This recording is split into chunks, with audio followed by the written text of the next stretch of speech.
Yo, what's good people, and welcome to another video. So in today's video we'll be going to a rum tasting.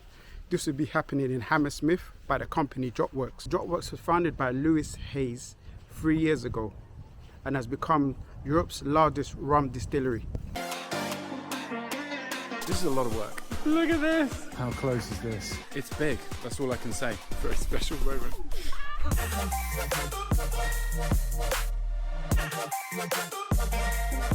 Mission was to make good rum that people could love and have memories. DropWorks distillery itself is located in Nottinghamshire.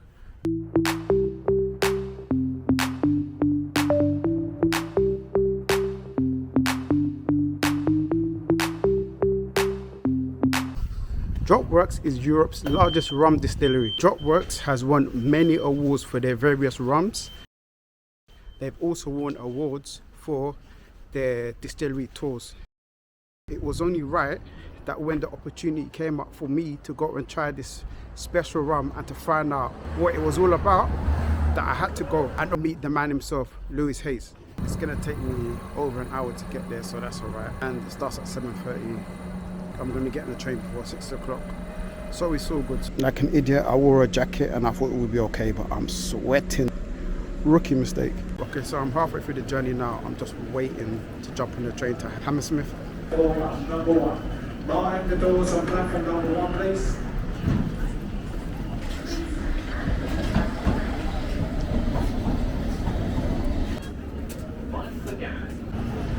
Okay, so we are now in Hammersmith. I think we are 2-3 minutes away from the venue.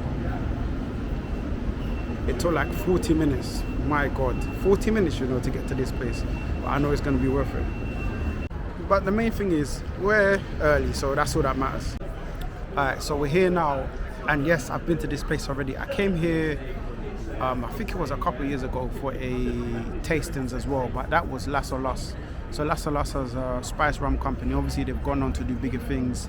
I know the owner now has a tonic company that he is building with another person. But that was a nice tastings.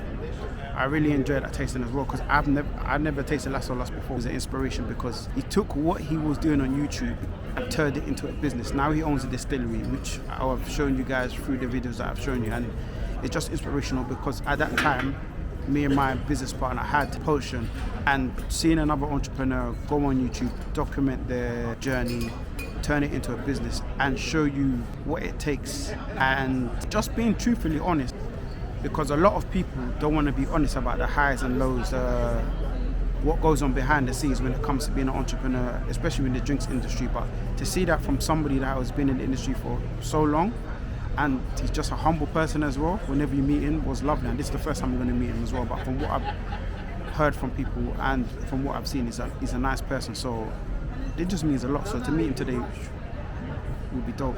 I've been working behind the scenes to launch a really, really epic rum distillery in the UK. I want to bring joy to people because that's what rum does. It is a joyful product because this is about bringing some joy to people's lives. Rum is my thing. So you guys are in for a great night. You guys are in for fun.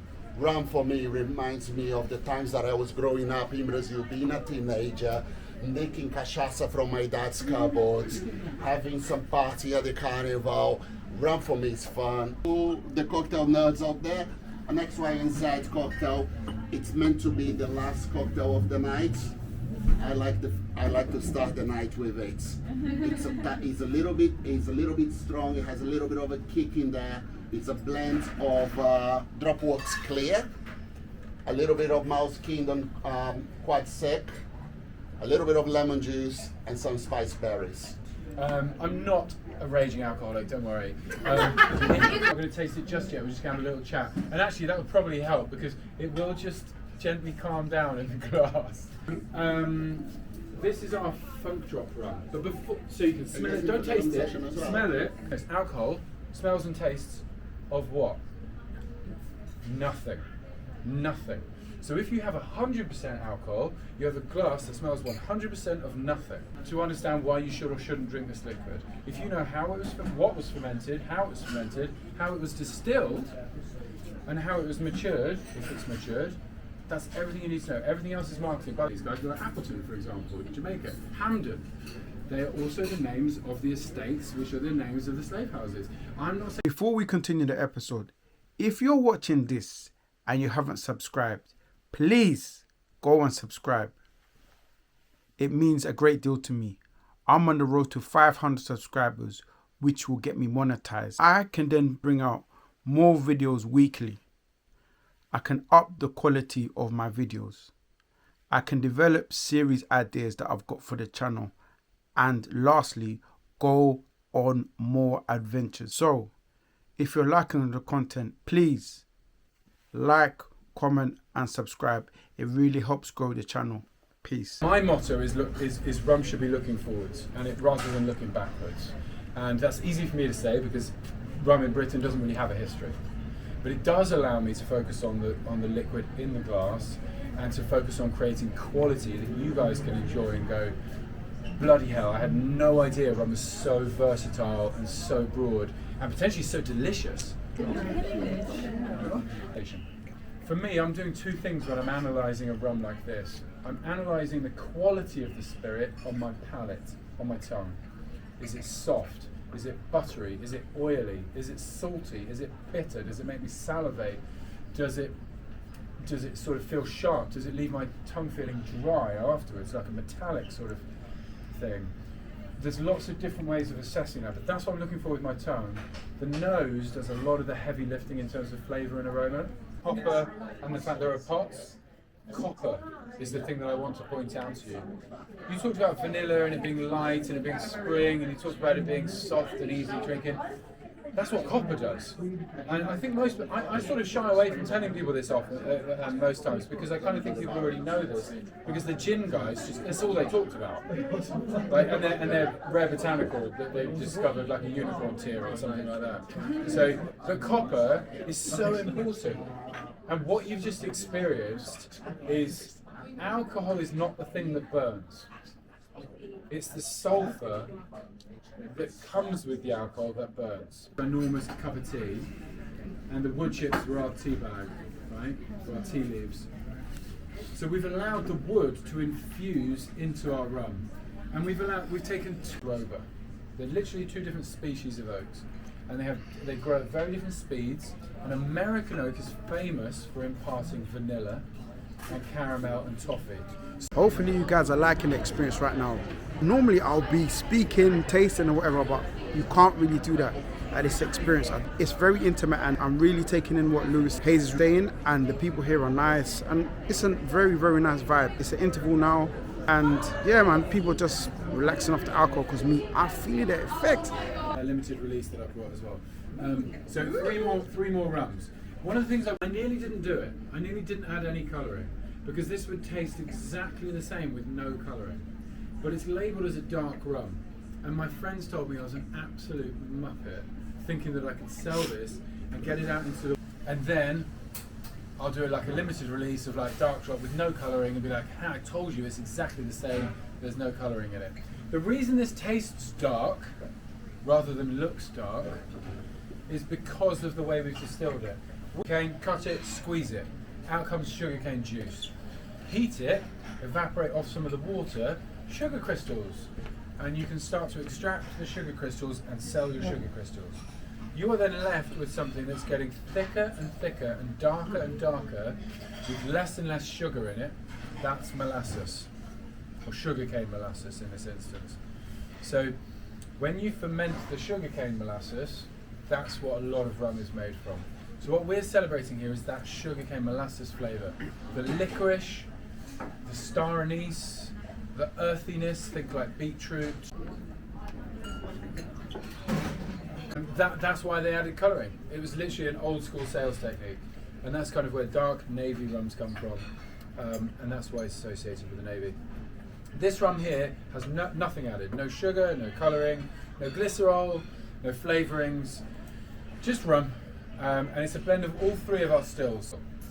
The first rum you tasted comes off our double retort still, that funky long fermentation style. And the second rum and third rum that you tasted, majority of it comes off our column still, really light. So I have light rums off the column, heavy rums off our pot, and aromatic rums off our double retort. I then, and part of my job is to blend those together to create delicious styles that are approachable and relevant for how we intend to drink them.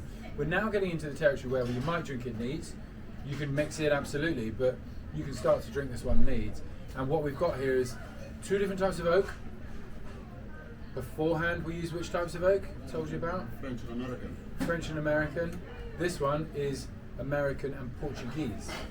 Portuguese oak is not very well used, not often used, but it's amazing. It's absolutely amazing. It's like Oloroso, Oloroso sherry, dried fruit. That's what you need to know. Dates, prunes, raisins. American oak, mentioned it before, vanilla. So vanilla caramel toffee. Well, it didn't take a genius like me. I mean, I'm not a genius. It didn't take much for me to think, hold on, take some vanilla, American oak, take some dried fruit, think raisins. So you can see through the side of the bottle here, it's quite rich and intense, quite dark. Distillates in Bordeaux red wine, 1 double retort. So it's got a bit of funkiness, but it's also been sort of lengthened out slightly by those column stills, which are lighter.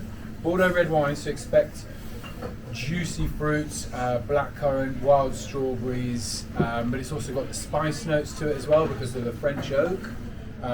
So honestly, when I was monitoring this in the casks, I was so excited. But you've got cinnamon, tonka bean, eucalyptus, menthol, and it all comes together to create something that the world has never tasted a rum like that.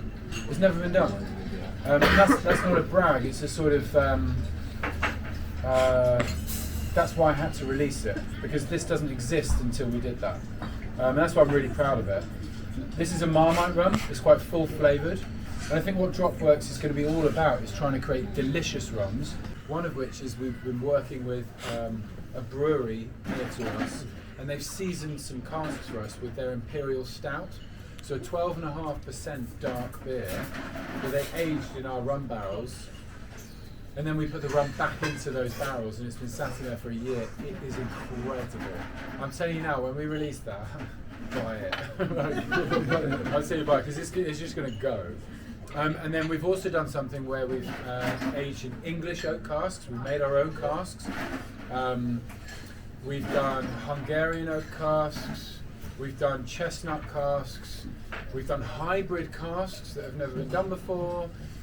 We've got peaty whiskey. Rum number 5 you guys had. That for me, it was my favorite of the lineup. That's the one that I personally drink the most.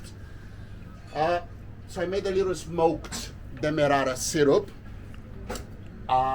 Used some kitchen wizardry in there. Smoked the sugar, then turned that into a sugar syrup and blend that into a rum old fashioned.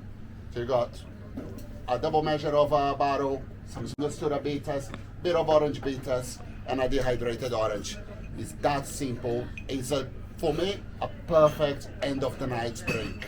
I hope you guys enjoy it. Guys, I fully enjoyed myself tonight. I met some lovely people. I've been taught about rum. Tried DropWorks Rum as well. Spoke to Lewis. He's such a nice guy. Spoke to his nephew as well. I didn't even know his nephew's coming doing work experience. But all in all, like I always say, thank you guys for following me. You motivate me to make more videos. Right, he's just told me, Tom's just told me that I'm the humble guy. He's the guy. The knowledge, the passion, and the way that Tom holds himself is absolutely fantastic. What a guy. Tom, get to the distillery, come and visit us at DropWorks, and yeah, Q&A, let's do it. So guys, if you like this, please comment, subscribe, and tick the box.